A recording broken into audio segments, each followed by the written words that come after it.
Right. Good evening, everyone. I think we're ready to get started, so my God. Everyone who's coming in can take their seats. My name is Olga Byrne, and I work with the Feerick Center for Social Justice here at the law school.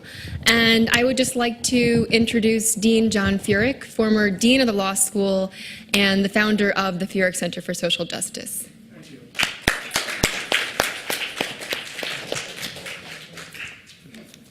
First of all, good evening. It's really a pleasure for me to welcome you to our new law school building, first of all. It just opened last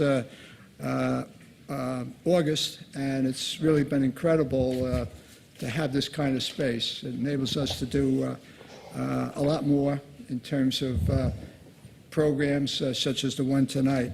I want to thank the New York Immigration Coalition and the French-American Foundation for bringing this wonderful event to Fordham in honor of Secretary Perales and Immigrant Heritage Week.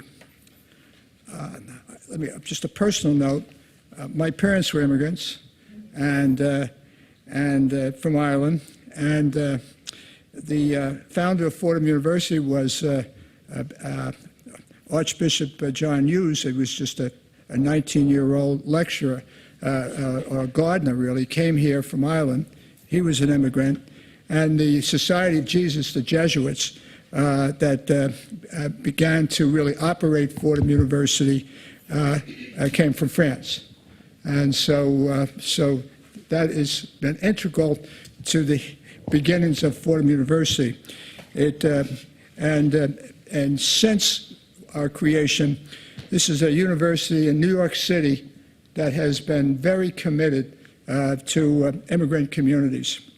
This year, I'm told, Fordham has 2,313 international students from over 100 countries. The first dean of this law school came from Mexico and lost his parents, and he was an orphan, and found himself in New York. And a major international lawyer who was very close to Woodrow Wilson, Frederick Corder, was so impressed by this young person who could speak Spanish, and really took over helping him, and eventually he would become the founding dean of Fordham Law School, Paul Fuller. Now, Secretary Perales has served at the highest levels of government, including as Assistant Secretary at the United States Department of Health and Human Services under President Jimmy Carter. After his return to New York, he was named Commissioner of the New York State Department of Social Services by Governor Mario Cuomo, and later became Deputy Mayor of New York City under Mayor David Dinkins.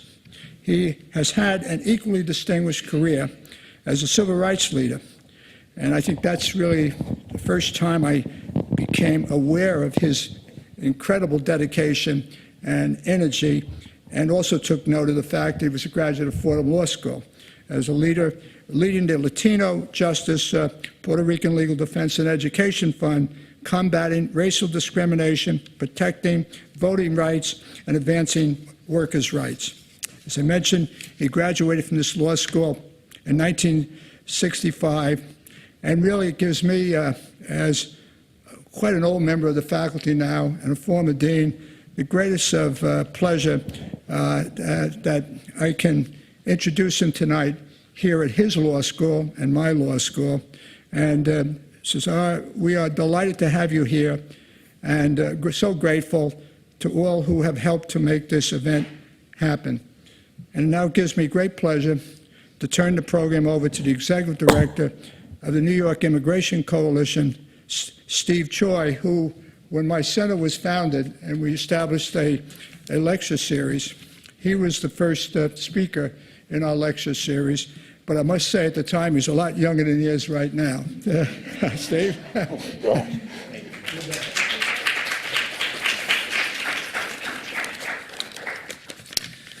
So good evening, everyone. Thank you to Fordham Law School, and I'd like to also thank the French-American Foundation for working together with us on a very exciting events. I realize that we hold a very precarious place in this program, standing between the free drinks on one hand and the people you're all here to see on the other, so I will keep my remarks very brief. We're very happy to be here as part of Immigrant Heritage Week, and I did want to note that. Immigrant Heritage Week is something that happens every year in New York City, and is something that the city promotes. And the reason why it is this week, April 17th to 24th, is because this is the week where you've seen the most immigrants crossing through Ellis Island. So it has a lot of significance for this city. And also this year, I think, is very special because it marks the 50th anniversary of the 1965 Hart-Celler Act that eliminated race-based quotas in this country's immigration laws. And I dare say that I think that this is a piece of legislation that has not gotten its proper due. And I do think it has been a major contributor to the incredible and vibrant diversity that we see here in the United States and also in New York as well. And so I think it's incredibly fitting as well that as we celebrate these victories for immigrant rights and for civil rights, that we are honoring Mr. Cesar Perales, who has been at the forefront of these battles. I think there's no one better in New York who has really been at the forefront of these battles than Cesar Perales. The dean has very kindly gone over his record, so I don't think I need to rehash it.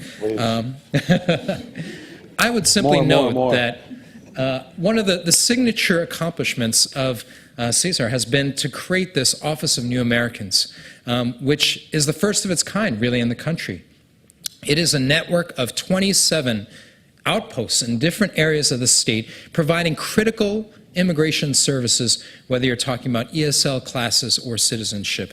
And we were very proud as the New York Immigration Coalition to work closely with Secretary Perales last year and our legislative allies to actually pass the only major piece of legislation that passed last year in New York State. And that was the Immigrant Assistance Service and Enhancement Act.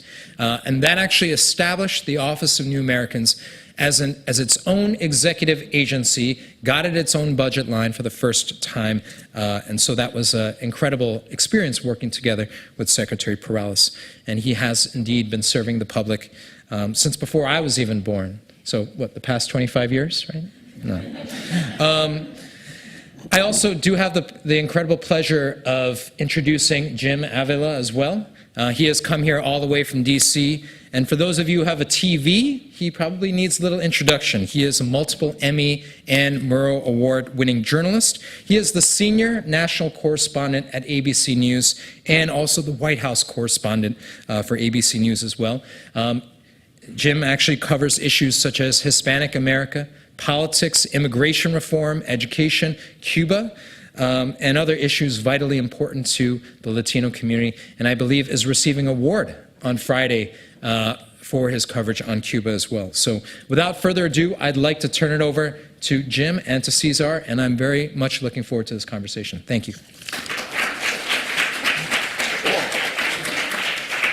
Well, thank you very much. I, too, am pleased that the drinks were free. I'm much funnier when you have a glass of wine in your hand. What a privilege it is to come here to New York and to be able to talk with people who understand the immigration process, how important immigration and immigrants are to our country, and of course, to interview someone who is at the forefront of making sure that the immigrants are taken care of and are brought into our society in a way that they become helpful to us as well. We appreciate all the work that you've done. Thank you, Jim. So Cesar, I wanted to start out by talking to you a little bit about, before we can understand why it's such an interest for you to be involved in the immigrant issue. I wanted to talk a little bit about you and about how you grew up and where you come from. We know that Governor Cuomo, when he appointed you to be Secretary of State, called you one of the most distinguished New Yorkers, which is quite a compliment for a young man who grew up in New York City, I understand, and did not speak a word of English when you were young. That's right. I mean, mine is, I think, a typical story of a child of newcomers. To make it more interesting, I'll tell you that my father was Puerto Rican. My mother came from the Dominican Republic. She came because she was already an old maid. She was 28 years old and unmarried, an old maid in the Dominican Republic, so they told her to go visit her sister for a few months in New York City. And she came here and, believe it or not, got bored staying at home. And so her sister said, why don't you come to the factory where I work and we'll teach you how to do the wigs for the mannequins, which is where they worked. She went there, was obviously not good at this, but there was a dashing young Puerto Rican guy who spied her, and the next thing you know, she overstayed her visa. This is only, immigration lawyers would only laugh at this joke. That's right. But at any rate, so I'm the son of an illegal mother or something. Is that what we call it in the, no, I know it's undocumented, but I mean, this is what it would, you know, when casting aspersions, you know, I'm the son of illegals or something.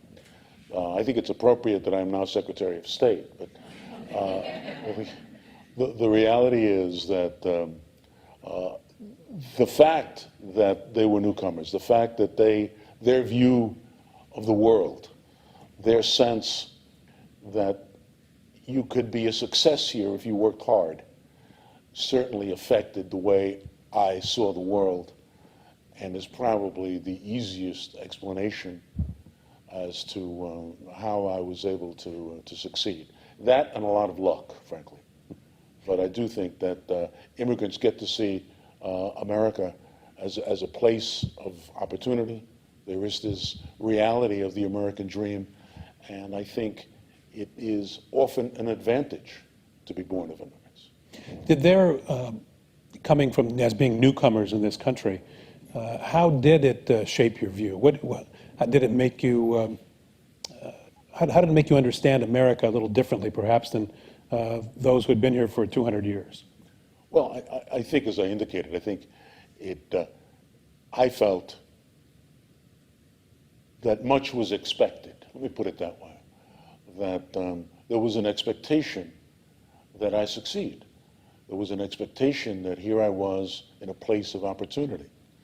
Even worse, if I didn't succeed, it would be a shame, certainly to my mother. My mother would not have put up with me if she thought that I had not worked as hard as I should have.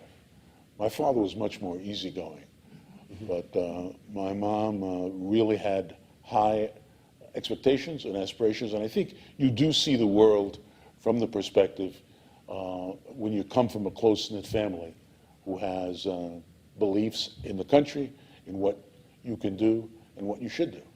And how much did their influence lead you to being, to seek out being an attorney, to go to law school?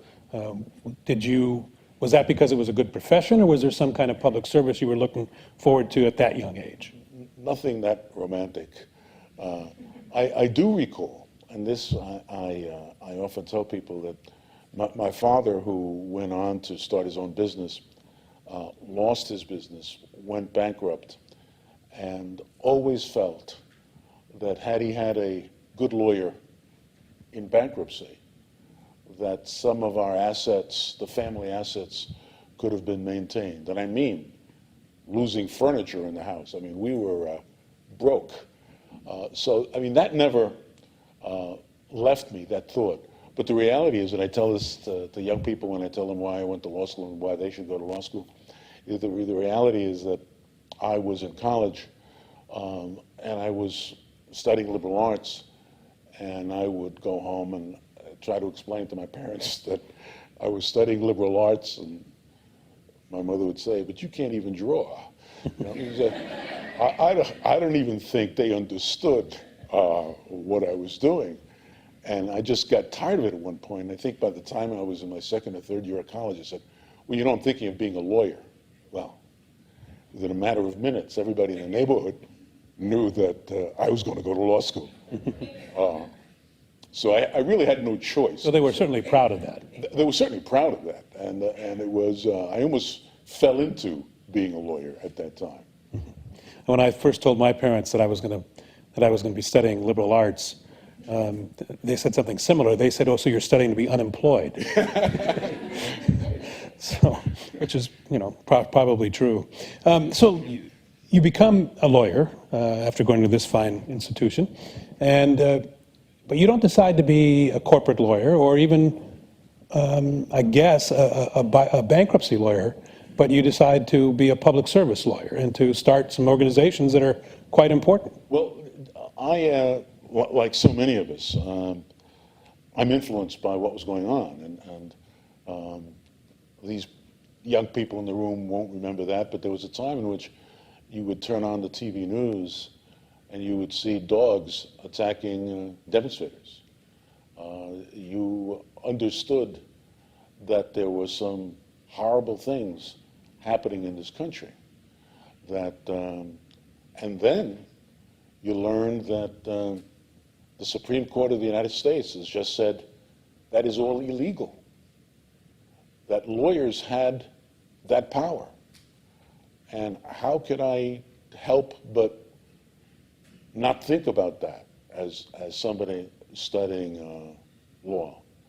And so that became my interest. It wasn't something that I went around expressing, but it certainly became more and more important to me.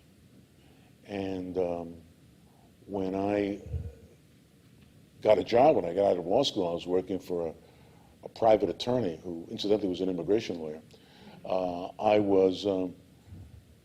I heard that they had started an organization in which they had free legal services to the poor in the Lower East Side. It was called Mobilization for Youth.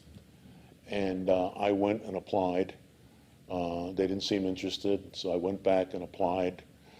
They still didn't seem interested. I think by the time, the fifth time I went in and talked to them, they began to take me seriously and decided that even though I wasn't Yale or Harvard, because in those days legal services was very exclusive. There was only a handful of these people doing this kind of work. They decided that Fordham was good enough.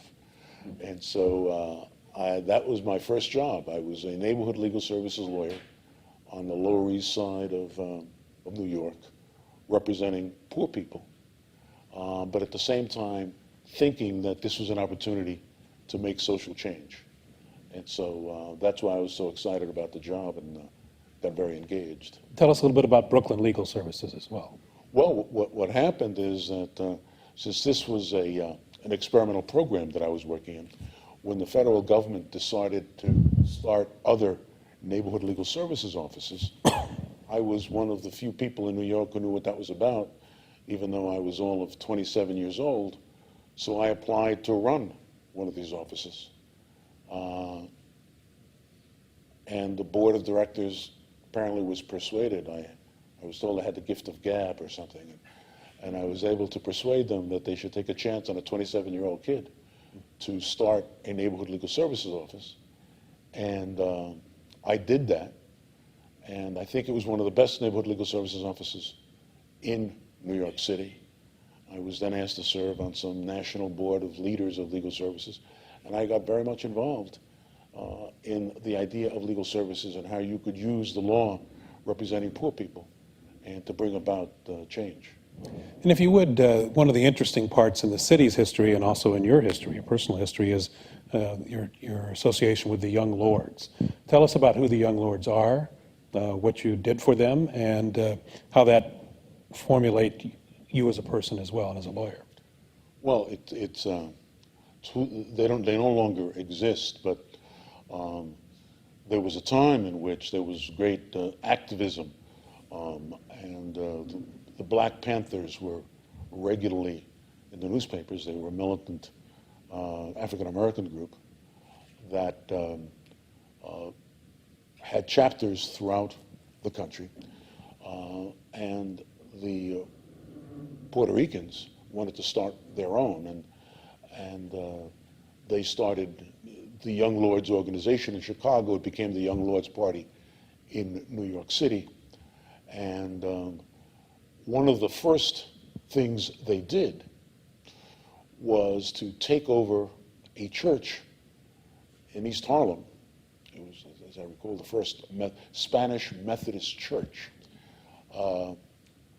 And they had been advocating for that church to provide free breakfast, clothing to the kids, because they saw this as a sort of middle-class church in the middle of one of the poorest communities, and that it wasn't doing enough. And ultimately, they invaded the church, took control, put a sign outside that said, "The People's Church," and started providing free breakfast, got every progressive doctor in town to go volunteer to give free health screening.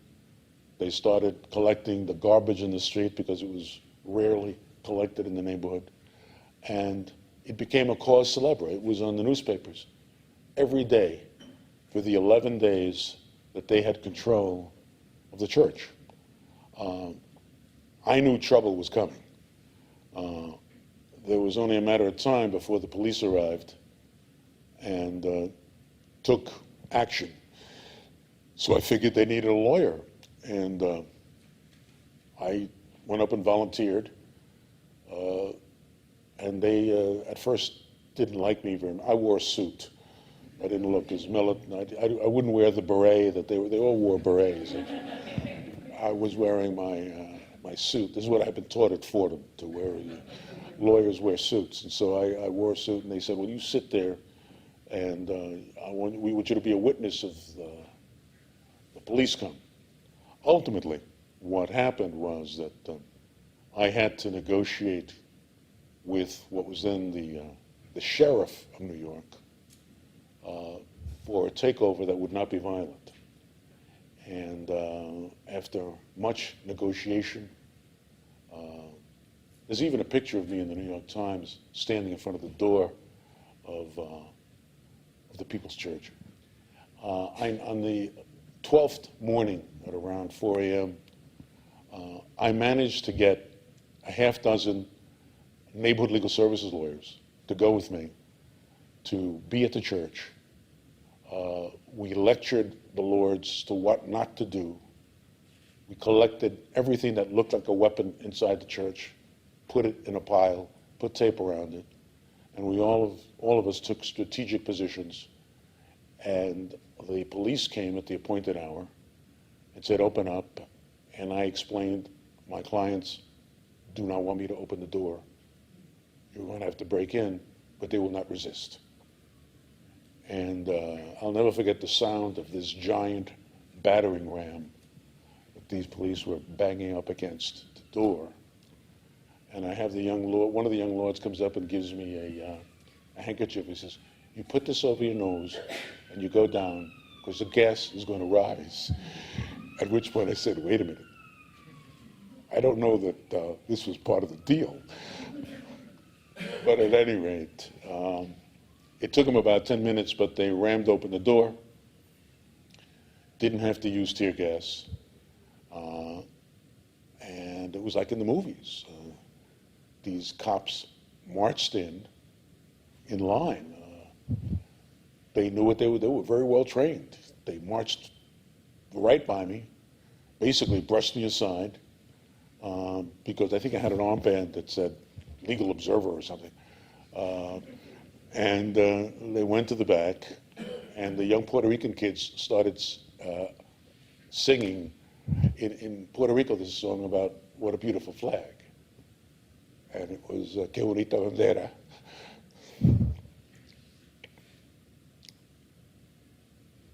And they took them out without violence.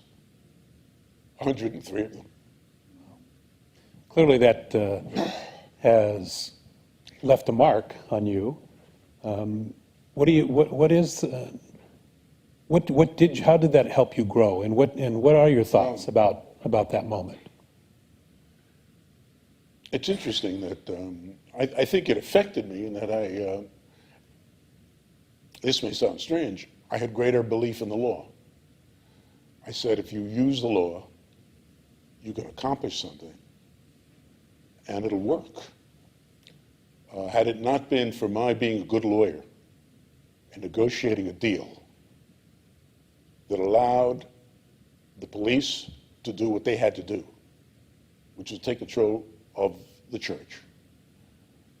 These kids, they were all very young, were then taken in paddy wagons down to court. They all insisted on being arrested.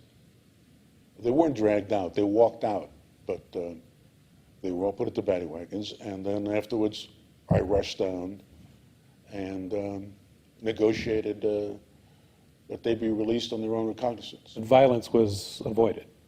Total violence was avoided, and the law worked. It allowed these people to make their statement and the police to do their job.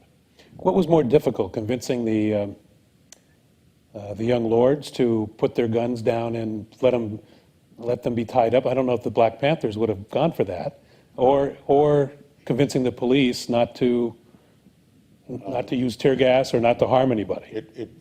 Both were tough. The young lords decided that who would be arrested, that certain members of their leadership would not be in the church at that time. Others did want to be in the church.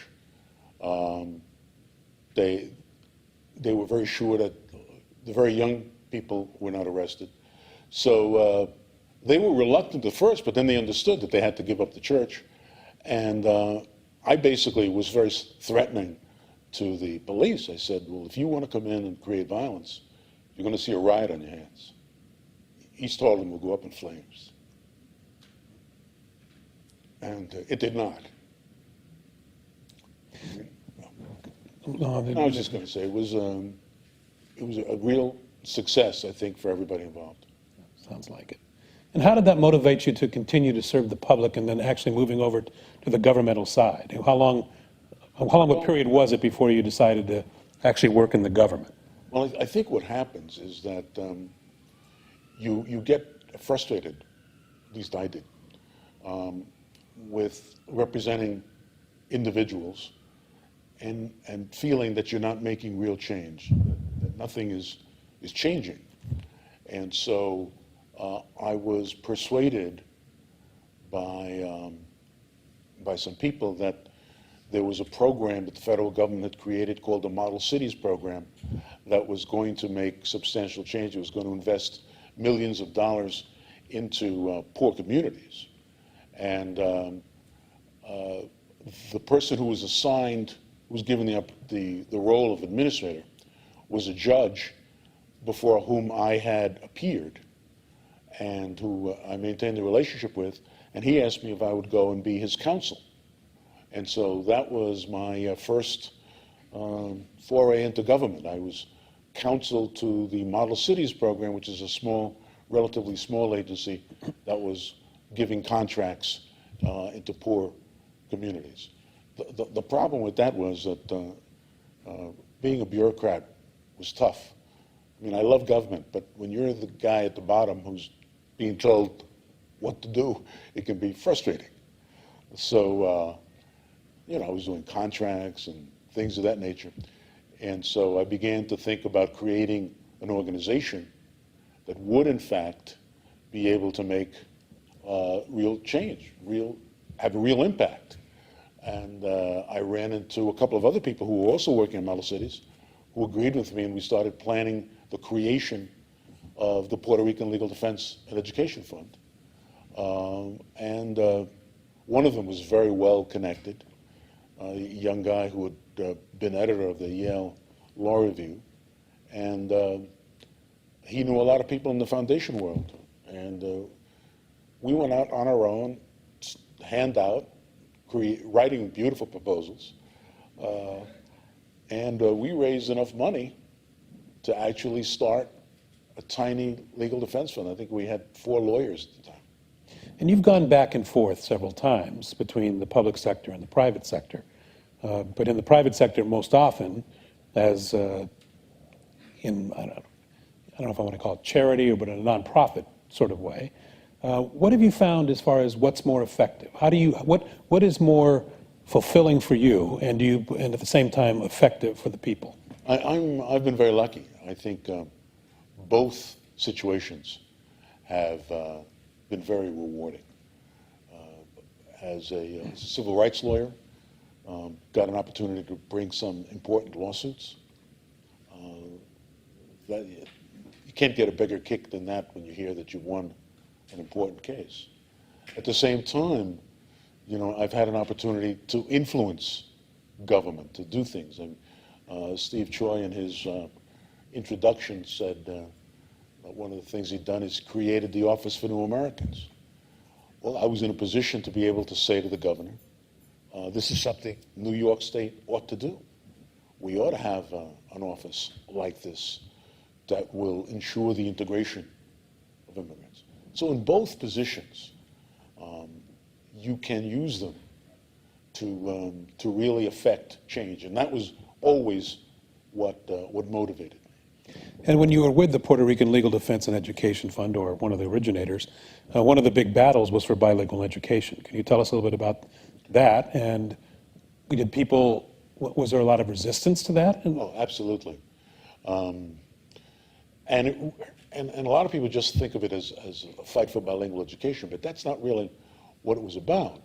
What it was about was that during the great Puerto Rican migration, Puerto Rican students were expected to learn English on their own. They were sat in the back of the room, and if they didn't learn, tough. And many of them dropped out, and we had a terrible situation in terms of Puerto Rican kids during that period of time staying in school and being successful. And when I created the Puerto Rican Legal Defense Fund, one of the first things that people said was, can't you do something about education? And at that time, we were prepared to make the argument that they were not getting an equal educational opportunity. And we brought the lawsuit in 1972. It was the first lawsuit. What happened within a year was that on the West Coast, Chinese students brought a case called Lau v. Nichols, which was ahead of us. It got to the Supreme Court before our case, which was in the circuit court, got to the Supreme Court. And the Supreme Court basically said, you can't ignore a non-English speaking child in a classroom. It's a violation of their educational rights. And so while the case was won in Lao, the biggest bilingual education program that resulted from it was in New York City, because obviously we're much larger than this. Well, we were much larger than the Chinese population in San Francisco.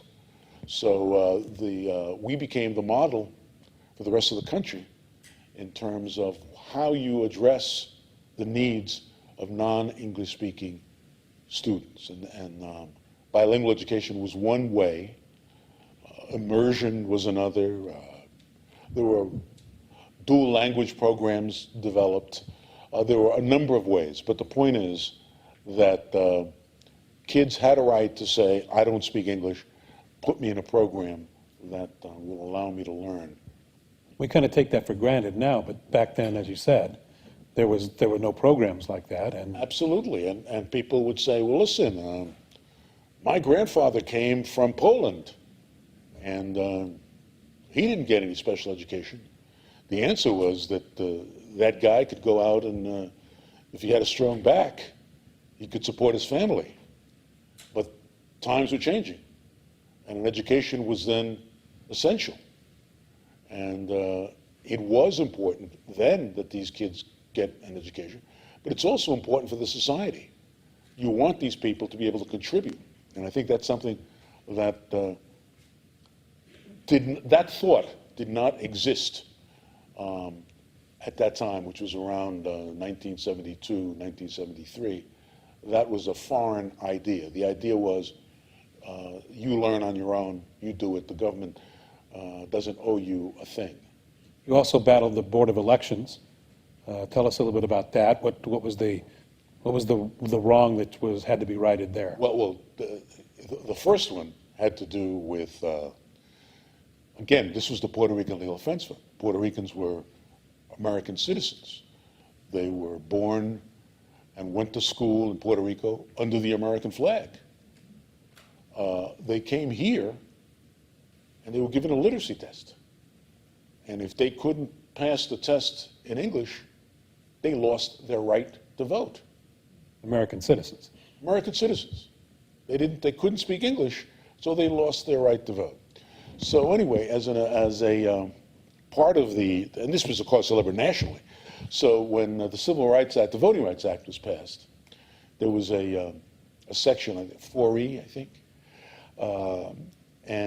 which was added that said that if you're born under the American flag, you don't have to take a literacy test. So that happened before us. But what happened, the lawsuit we brought, was that there were increasingly complicated ballots that unless you could read English, you were in trouble. And so they said, our inability to speak English is still a problem. So we brought a lawsuit basically saying, to be able to cast an effective ballot, you better translate it into Spanish so that the Puerto Ricans can vote. We won that case. People were shocked, but soon afterwards, the federal laws were amended to allow, in certain jurisdictions, the translation of ballots. But it all happened here in little old New York, when on the Lower East Side, we brought a lawsuit that said, you got to translate these complicated ballots. So after that first stint there at the Puerto Rican Legal Defense Fund, you went to the federal government and worked for President Carter as Assistant Secretary at the recently formed U.S. Department of Health and Human Services, and then back again to the PRLDEF, where you took on another battle. And there, this time it was redistricting, and that actually halted the Democratic primary. How much pressure was that? Well, it was a shock. And not only was it a shock to the political establishment, it was a shock to us, the lawyers that brought the case. We didn't think this was going to happen the way it literally happened. The lawyers in the room know that the Voting Rights Act requires pre-clearance in certain jurisdictions. That means that if you make a change in the voting laws, if you live in a jurisdiction that has had a history of discrimination, it has to be pre-cleared. Believe it or not, 3 counties in New York were covered: Bronx, Brooklyn, and Manhattan. And they're covered. So right along with Alabama and Mississippi. Exactly. Right, because they have been giving literacy exams to Puerto Ricans. That was what got them covered. And then the fact that the number of people that voted was very low. So the New York City Council redistricted, as they did every 10 years, but did it in a typical way, which was to ensure that they got reelected. That's the way it works. Except that over the last 10 years, there's been a dramatic demographic change. And so you had many Latinos who were in the city, but they were gerrymandered in such a way that the incumbent would get elected, and the Latinos couldn't run anybody. You need to go to Texas. Yeah, exactly. Well, my daughter's doing that in Texas. That's another story. But the reality is that we brought this case. We tried to get it. The lower courts agreed with us, but the New York City Board of Elections ran to the U.S. Supreme Court 3 days before the election. We ran after them. And we were very fortunate in that the Supreme Court, 2 days before the election, refused to hear it, meaning that the lower court decision stood. So 48 hours before the New York City primary election for mayor and all of the big city council and everything else was stopped right then and there. it was a shot that was heard around the world, in a sense, because nobody thought that that kind of voting rights decision would happen in New York City, maybe in Alabama. Right. But in New York City, to halt the elections, that was a shocker. And so they had to reset the elections. They held the city council elections later, but they had to redraw the lines. And we got much better lines, because by then they were running a little scared. They did not want another shocker. They let me into the smoke-filled room as they were drawing the lines and saying, "Is this going to be okay?" You know, it was one of those. So, I mean, that's the way that happened. And then you go back into government again, this time at the state level, and it's Mario Cuomo, the legend, who brings you in to be commissioner of the Department of Social Services. So now you have the entire state of New York, a huge job. What do you find out traveling the state of New York? You know what I found out? I thought, being a New Yorker, that poor people were all black and brown. The only white people I saw in New York City were very well dressed, doing very well. You go north of New York, and you go to the southern tier, which is our part of Appalachia, and you see people living in trailers. And these are white folk. And they are just as poor, if not poorer, than the people I knew was poor in New York City. I think that was the biggest shock for me. That, and in a sense, when I talked about social change up until then, I thought only of black and brown people. And then I said to myself, well, you know, there are a lot of oppressed white people. That needed social services too. They needed social services very badly. I mean, in fact, in some ways it was worse. I mean, they had worse teeth. I mean, that struck me. No teeth. For some reason, in New York City, poor people have decent teeth. I couldn't figure it out. I mean, it's a reality. That's how naive I was. I was really a New York City guy being told you're in charge of social services in this whole state, and it was a real learning experience for me. And what about your experience in working with Mario Cuomo? What did you bring away from that? He was a really good guy, very idealistic guy. Also, probably the most eloquent politician. I recommend you Google the convention speech given by Mario Cuomo. What year? Does anybody know what year? Which one? Thank you. The 1984 Democratic Convention speech. He gave the keynote address.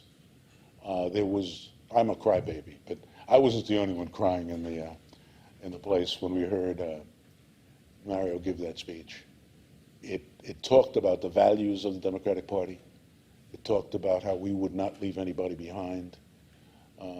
And this was a time in which Ronald Reagan was the president, talking about the gilded city on the hill. And I think it was really a reminder to people that government had an obligation to everybody.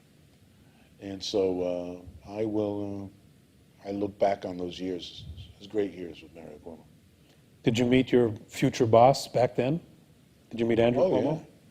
Yeah. And Andrew had actually been the campaign manager in the first election and hung around and also was feared as the enforcer. You didn't mess with Mario was a nice guy, but I happen to think that he would go home and whisper to Andrew, call up Joey and tell him I didn't like what he did. I really have that impression that Andrew wasn't going to come up with this stuff on his own. But Andrew was good. I mean, he was very direct. You got the message that the governor was not happy. And so he played his role. He was there for a couple of years. A lot of people don't know this because he's now seen as somehow as not sufficiently progressive. He was very much into addressing homelessness. And rather than put the issue of homelessness in the Department of Housing, he said, I'd rather put it with you, he said to me one day. So we're going to have we're going to pass a homeless law, and we're going to give it to you. And it was called the Homeless Housing Assistance Program, which really had to do with building housing for the homeless that had supports, social supports, mental health supports. And he gave it to me. He wanted me to manage the program because he had more confidence in me than he did in the housing agency. And then he left and started a not-for-profit called HELP, H-E-L-P, which was a homeless program. And that, so a lot of people don't know that side of Andrew Cuomo, that he was very much a hands-on protector of poor people and somebody who worried about poor people. The enforcer with a heart. Yes, yes, the enforcer with the heart.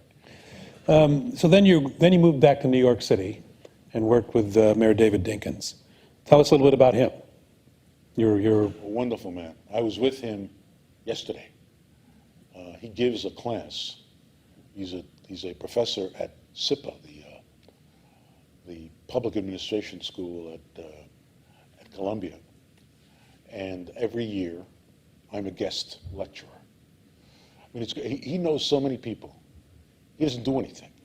He introduces the lecturer. The lecturer carries the class, and he periodically will ask a question. But, whatever comes into his mind. And so that I maintained my relationship with. I call him Mr. Mayor. I don't call him David.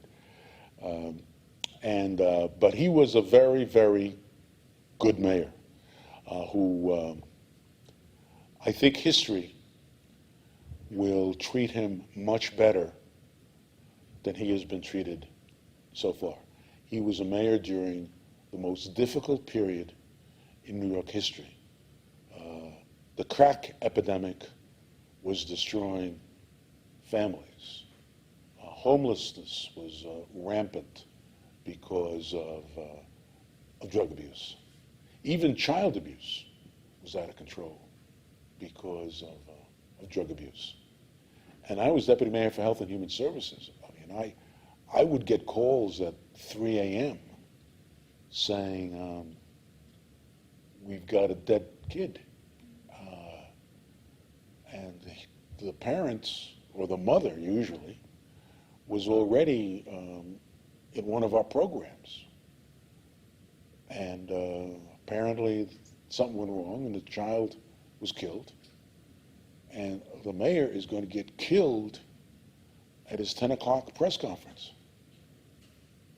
So I had to get up and find out what had happened. I mean, I had to be with him at 9:30 and explain to him everything that had gone on. And he would go out in front of the cameras and get beat up. I mean, I was standing next to him, but nobody asked me questions. He just wanted to go after him. That, I guess the buck stops there, right? Yeah. That's what comes to the territory. Working with you at the time was another person who had become very famous. Bill de Blasio would become mayor, of course, and he was a low-level staffer. Yeah, he's one of these low-level dudes. I mean, Did you know him? Do you remember him, yeah, or was he? Bill used to hang around. No, Bill was on the political side. He was very good at it too. All of the governments have the people who do the policy and the substance, and then there are the folks who do the political stuff. And Bill worked very closely with the deputy mayor in charge of the politics. His name was Bill Lynch. And de Blasio did his work. I mean, if we had a problem in a particular community, he'd go down there and figure out what the problem was and come back and tell us how to solve it. But that was his role. Yeah. He was very good at it. You keep saying that, but David Dinkins didn't win. He lost. No, that's true. But that wasn't because of Bill. I mean, I think it was a tough re-election. What is it like to be in an administration, rather high up, a deputy mayor, and you've been working very hard, and we know that those jobs are 24 hours, like you say, you get a call in the middle of the night, and then the reality when the voters say, no, we don't want you back again. How difficult is that? It is painful, but it wasn't a total surprise. Again, I told you that the populace was not happy. And early in his administration, there had been riots in Crown Heights in which the African American community was attacking Orthodox Jews, Hasidim, because a Hasidim had run over a black child in a convoy of cars. And there was the sense, and this is interesting, the reason that a black man was elected mayor was because he had strong support from a liberal Jewish base in New York City. And he lost that as a result of Crown Heights, because people began to believe that the reason he wasn't more aggressive was because he didn't care about the Jews, he only cared about the blacks. When in reality, it was a very tough situation. You wanted to control the riot. You don't know how much force to employ. And it was a tough time for him. But there are people who will say he took 2 days too long or 24 hours too long to ultimately bring in the police and calm things down. So that cost him an awful lot. The other thing that cost him a lot was Staten Island. The people who did not like him put on the ballot the same year a secession vote for Staten Island. People in this room aren't going to believe this. They may not remember this. There was an actual secession vote. Oh, you'll remember. She's from Staten Island. There was a secession vote for Staten Island to secede. The turnout in Staten Island was incredible. The number of votes that Dinkins got was like this. You combine that with the loss of a lot of Jewish votes, we lost that election. I mean, I can explain it away, but I really think that underlying this was this sense in the city that things were bad and that we needed a change. So that propels you back into public service again, of a different kind, but in the nonprofit world again. And eventually you actually land up back at the organization where you started, at the Puerto Rican Legal Defense and Education Fund, but you changed the name. That cause a problem with some of the old guard? Oh, did that cause a problem? There are people who still don't speak to me. We're talking about the Puerto Rican old guard. Yeah. In fact, the joke for Congressman Serrano is, whenever he sees me, he points to me, and he says it very loud. He says, "There's a guy that used to be Puerto Rican." This is his joke. The reality is that the demographics of the city had changed dramatically. And it wasn't just the city, it was the whole Northeast. And we could not continue to hold ourselves out to be the civil rights organization for Latinos, which is what we were saying we were, if we didn't change our name. I mean, there were literally people that, for example, Mexicans or Ecuadorians who were victims of enormous discrimination as undocumented people. And I would go to them and they would say, but we're not Puerto Rican. Why do you say you want to represent us? I mean, it was a problem. And so I had to go back to my board, had to have a retreat, had to have a second retreat in which they understood that we would need to change the name. And so what we ended up doing was calling it Latino Justice, PRLDEF, P-R-L-D-E-F, maintained our initials of the Puerto Rican Legal Defense and Education Fund, but call ourselves Latino Justice. And I think that was a great name, which incidentally I came up with. One of your big accomplishments. Yes. We appreciate. Now, but also you'd had some interesting legal cases. Tell us about the case in Hazleton, Pennsylvania during that period of time. Well, I want to forget Hazleton, Pennsylvania. Lots of anti-Latino sentiments. Oh, you know, we think of Alabama and Mississippi. There were places further north. Hazleton, Pennsylvania, passed a law that basically said, if you can't prove you are legally in this country, you can't sign a lease. In fact, one of the laws was you can't sign a contract of any kind. And anybody who employed you was committing a crime and would be fined. I mean, there was this law that Hazleton, Pennsylvania passed was so incredible that it made the newspapers all over the country. In fact, I'm surprised that we got the lawsuit. Maybe it's because we got there 24 hours after we read about it. I had the place swarming with Latino Justice lawyers. And we found clients and initiated a lawsuit. And we were joined by the American Civil Liberties Union, who ended up getting most of the press. But they were very good, very helpful. We brought really good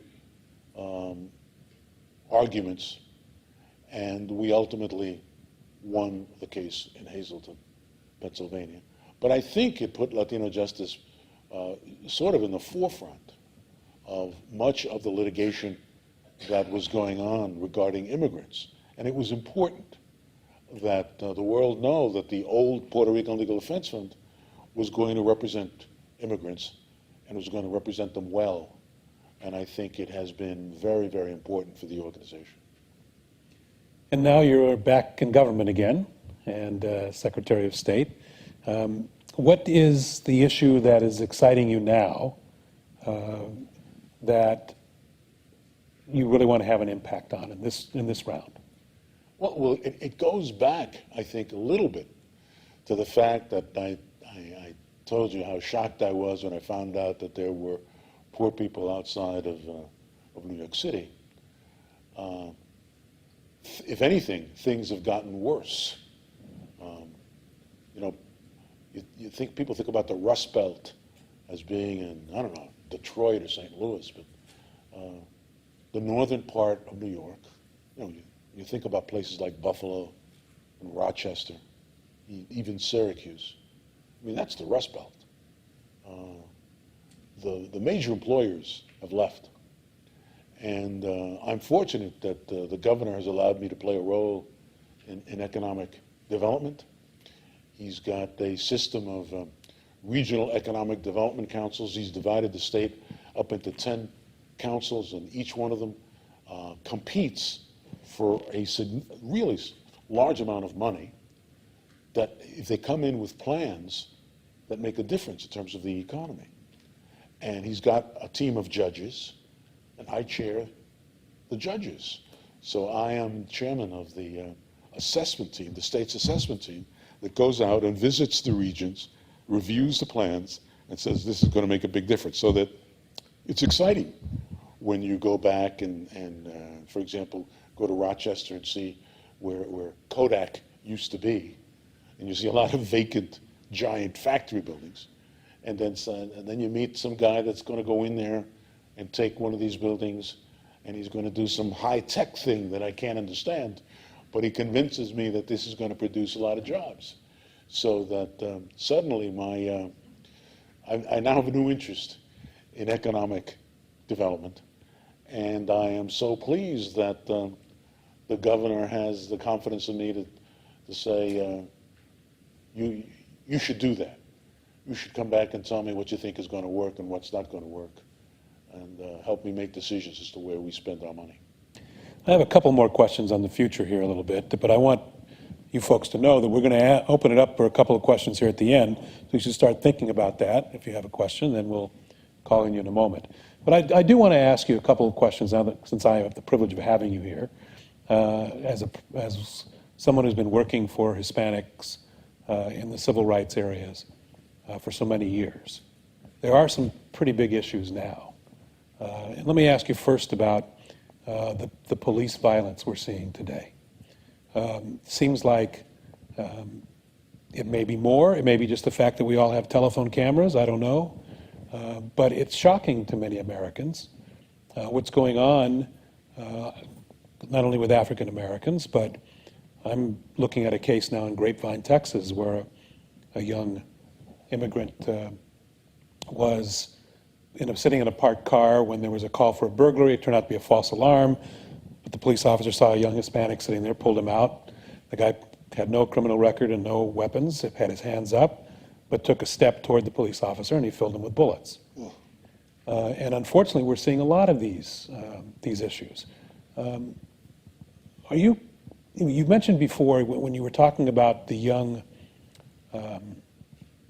folks who were the Latino Black Panthers, young lords. You were talking about the kind of things that were going on in this country at that time. And I'm concerned that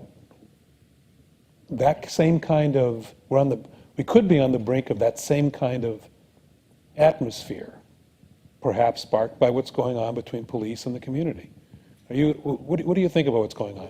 Well, first of all, my reaction is like yours. Is this something that has always been going on and people didn't know about it? Is it because people will now whip out an iPhone and take it down and be able to show it? I don't understand it, frankly. But I think it is clear that there are certain beliefs in the minds of law enforcement that certain types of people are dangerous. And if they take that step towards you, you've got to protect yourself. Right, the fundamental question being is if that young man was a white man, and took that step, would he have been shot? That's my point. Psychologists give these tests all the time. They'll put you in a room, and the irony of it is that even minorities will react differently when in the screen you see some minority coming at you, and you're supposed to protect yourself. We have got to get over our inherent racism. And I don't know how we do that. I guess electing a black president doesn't prove anything if we're still scared to death of black men and think they're going to cause us harm. The same thing for Latinos. I mean, I don't know how one addresses that. You did express your faith in the law, however, and that you've learned over the years and during that period of time that the law can work. Yes. What can the law do in this case? I mean, what we haven't seen in the past are police officers taken to task, that they've been able to, there's a concern among many in the community that they get away with it. Yes. Is that a failure of the law? And I think one thing, we should change some laws. And at some point I should have a conversation with the dean. So whether or not we should let grand juries that work with the police in the same jurisdiction determine whether or not to indict police officers, or whether or not we need someone independent who doesn't have to maintain a relationship with the police. There are things that I think, and I'm not the most brilliant guy in terms of criminal justice, there are things we ought to be able to do to minimize what the community feels is the unfairness of what is going on. I don't have an answer as to what we can do to stop what is going on, because I think that's a much deeper inherent racist attitudes that are going to be very difficult to change. But how we address it when we look at the police who have committed these acts, I think we ought to be able to figure out a way, smart people ought to be able to figure out a way how to ensure that we provide justice and provide it in a way that the community is confident that things are being done properly. And I don't think that faith exists today. And then let me just finally ask you about the immigration reform and what's going on now. The governor of Texas has been able to stop the president's executive action, which allowed probably 5 to 7 million, would have allowed 5 to 7 million undocumented stay in this country as long as they continued to work and not break the law. So that's not happening. But at the same time, there doesn't seem to be, and I did ask the governor of Texas in an interview with him, okay, what's your solution? There doesn't seem to be much of a solution on his end what to do with those 11 million people who are here.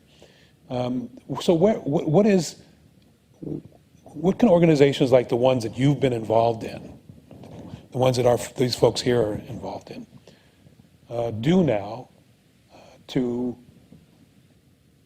assist the president when he's attempting to deal with this issue? Well, one obvious thing is going on. I mean, this decision by a Texas judge, I think, is going to be overturned.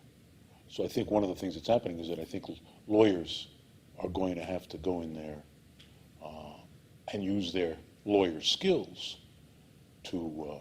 Do you think this was a regional decision that won't, maybe held up and maybe supported in the appeals court in New Orleans, but well, it may not? I think the circuit court, it's also a right-wing circuit court. Right. But I happen to think, I can't believe the Supreme Court, as little confidence as I have in the Supreme Court, is going to affirm that decision. I just can't believe it. But at the same time, the broader question, I think, is what's ultimately going to happen to the 11 to 12 million people who are here? And I think it's a matter of time before even the Republicans, who I happen to believe, you spoke to the governor of Texas, I don't think, not only do they not have any answers, I don't really believe that they think they're going to deport all these people. But I think that they've got a political base that expects them to say something like that.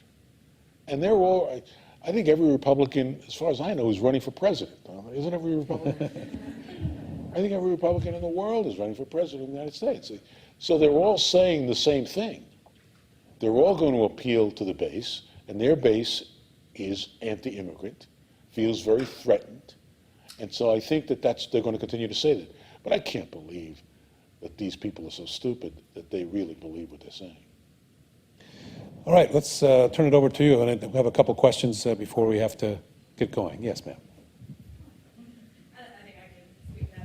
You've been on the forefront of so many issues. How do you think history will view the imprisonment of children, the unaccompanied minors who are in Dilley, Texas, Artesia, New Mexico, Carnes? I mean, it's obviously horrible. I mean, I don't, but back to what so many people in America believe is that these kids don't belong here. We've got to send them back. They're, quote, illegals, as I said before.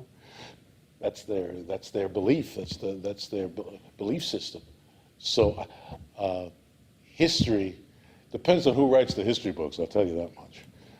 But I think most people who hear about it are shocked, especially when they see the conditions under which many of these children live. That's a good story. I'm sure you've covered some of that. Yeah, I've been to all those places she's talking Those about. detention centers, and it is pretty bad, right? Yeah, I mean, it's you can make it as pretty as you want, but you're still locked up and you're still a child, and that's the main issue, I think, is that instead of the way the system used to work is that the children were quickly given to whatever relative was in the United States or to foster people, foster families. And now, because of the uproar of what happened, and the uproar of some in the right wing, they're being held in these jails until they are sent back to their countries. And there's very little room for what used to happen. Anybody else? Go ahead. I was just going to ask a similar question, but for me, I know in New York, we've been able to place a lot of these children with their families. But what are we doing to make sure that if they do stay in the States, they're getting the right social services and they're getting the right placements, so they don't go into the wrong? Well, the state government is doing something. The city government is doing something. I don't know if it's enough. It's very, very expensive. But I think there are efforts to assist these kids. A lot of them have mental health problems. I've sat down and spoken to a number of them. One young woman just couldn't talk to me. She broke down in tears when she described what was happening to her family back in Honduras, where she was from. So they do need a lot of mental health services. I'm just afraid that at some point some of these kids are going to be sent back, and we are scrambling to find valid defenses to keep these kids here. But what frightens me is that some of them are going to be sent back to horrendous conditions that they fled from. And I don't know what we can do about that. Yeah, I think some of them already are. The ICE already is running planes back with mothers and children, and some children themselves, back to Central America. She's talking about the lucky ones who get sent here to New York because they've got relatives. Oh, I see. And they are, hearings are being set for them. Okay. Deportation hearings.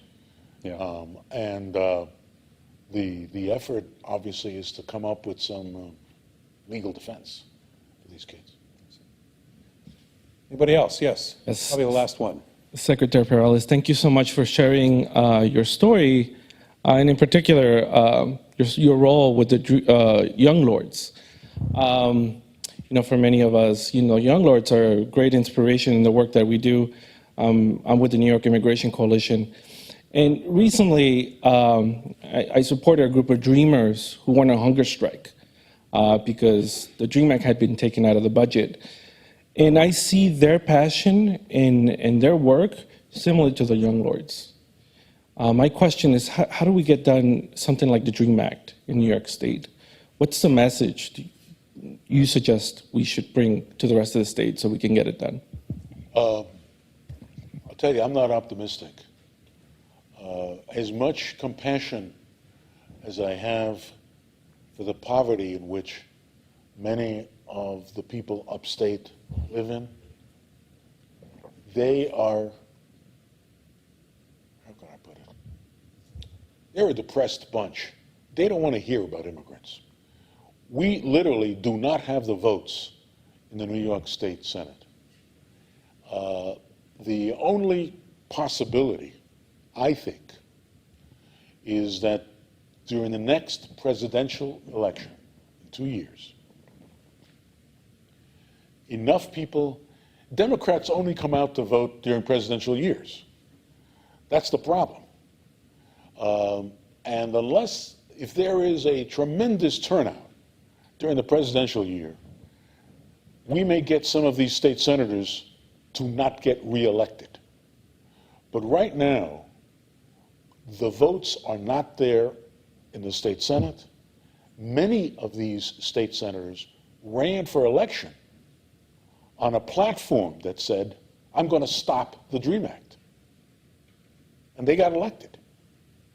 So I'm one of these people that is not optimistic. I don't see how we can change this bunch. I think maybe in 2 years, let's go to those districts and work hard for the defeat of some of these state senators. That, I think, can happen in a presidential year. And I think you get the vote out. and you got a shot. That's my only reaction. It's like asking me what we can do to get the House of Representatives to do something on behalf of immigrants. Yeah. I mean, it ain't going to happen. I mean, it just is not going to happen. One more, I guess we have one more question. Commissioner, Secretary, please. I know, Jose. I can mess with him.